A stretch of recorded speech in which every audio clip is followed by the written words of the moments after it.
Samantala mga kabrigada, nasa 100,000 mga tsuper inaasahang makikilahok sa Tigil Pasada. Brigada Katrina Honson, ibrigada mo. Brigada Live Report. Tinatayang aabot sa 100,000 mga tsuper ang lalahok sa transport strike na pangungunahan ng Grupong Manibela sa September 17, 18 at 19. Ito ay tugon sa patuloy na lumalalang korupsyon na sasabayan pa ng taas presyo ng produktong petrolyo.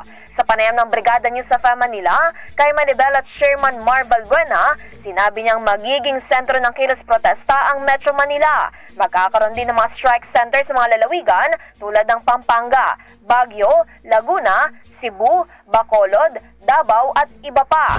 Dito pa lamang po sa NCR, inaasahan natin na hindi po bababa ng 20,000 na jeepney sa buong NCR pa lamang po yan. Di pa po kabilang yung mga galing ng probinsya papasok po ng Metro Manila. So nationwide po siguro sa hanay pa lamang po ng Manibela, hindi na po bababa ito sa 100,000 na mga jeepney. Ayon pa kay Balbuena, layunin ng protesta na tutulan na ang korupsyon sa gobyerno, lalo na't malaki na ang kontribusyon ng mga tsuper sa buwis mula sa petrolyo.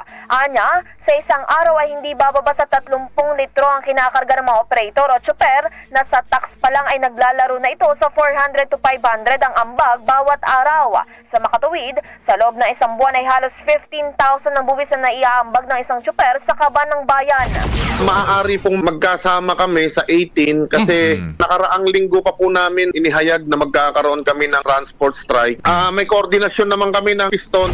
Samantala, posible rin silang makasama sa kilos protesta ng piston sa September 18. Bukod dito, makikilahok din ang grupo sa Grand Rally sa September 21 sa Luneta kasama ang grupong piston.